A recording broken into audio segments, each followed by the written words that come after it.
కొడవటంచ శ్రీ లక్ష్మీ నరసింహస్వామి దేవాలయ పునఃప్రతిష్ఠ కార్యక్రమం భక్తి శ్రద్ధలతో వైభవంగా జరిగింది. రాష్ట్ర శాసనసభ సభాపతి గడ్డం ప్రసాద్ కుమార్ ముఖ్య అతిథిగా హాజరై 12.15 కోట్ల నిధులు మంజూరు చేసినట్లు తెలిపారు. ఎమ్మెల్యే గండ్ర సత్యనారాయణరావు ప్రత్యేక పూజలు నిర్వహించారు. వేద మంత్రోచ్చారణల మధ్య కుంభాభిషేకం, మహాపూర్ణాహుతి ఘనంగా జరిగి భక్తులు పెద్ద సంఖ్యలో పాల్గొన్నారు.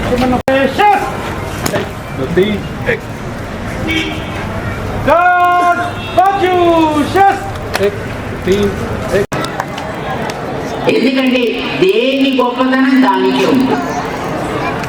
యాదాద్రి గొప్పతనం యాదాద్రి, కొడవటంచి గొప్పతనం కొడవటంచిది. ఇది దానికి రాదు, అది దీనికి రాదు.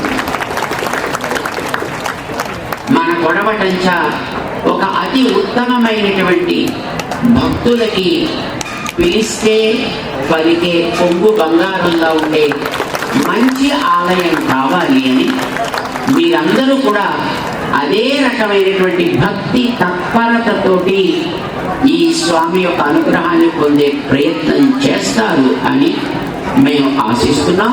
మొక్కుకో అన్న, నువ్వు ముఖ్యమంత్రి అవుతావంటే మొక్కుకున్నాడు. ముఖ్యమంత్రి కాగానే 12 కోట్ల 15 లక్షల రూపాయలు మేము అడగక ముందే ముఖ్యమంత్రి అయినాక ఒక 20 రోజుల్లోనే జీవో తెచ్చి ఆ 12 కోట్ల 15 లక్షల రూపాయలు మరి మా మేస్త్రి రమేష్ కానీ, కార్పెంటర్ రమేష్, అదేవిధంగా మరి వెంకటేశ్వర్లు కానీ ప్రతి ఒక్కరు కూడా మరి యొక్క సహకారంతో ఈరోజు ఈ ఆలయాన్ని 11 నెలల్లో మరి ఈ స్థాయికి తీసుకురాగలిగామని మీకు ఈ సందర్భంగా తెలియజేస్తున్నాం. మీ అందరి సహకారం, మీ అందరి ప్రోత్సాహం ఈ నియోజకవర్గం వరంగల్ ఉమ్మడి జిల్లా, కరీంనగర్ ఉమ్మడి జిల్లా, తెలంగాణ రాష్ట్ర ప్రజలందరూ కూడా ఈ రోజు స్వామి ఈ ప్రాంతంలో ఉద్యోగాలు చేసి ఎన్ఆర్ఐ కోటలో, అమెరికాలో, ఇతర దేశాల్లో ఉన్న ఉద్యోగస్తులందరికీ కూడా నేను విజ్ఞప్తి చేస్తున్న వ్యాపారస్తులకు కూడా ఈ స్వామి ఆశీస్సులు పొందే విధంగా, ఈ యొక్క ఆలయం అభివృద్ధి చెందే విధంగా మీ సహకారం ఉండాలని, అదేవిధంగా స్వామి ఆశీస్సులు కూడా ఈ ప్రాంత వాసులపై కలగాలని మనస్ఫూర్తిగా కోరుతున్నాం.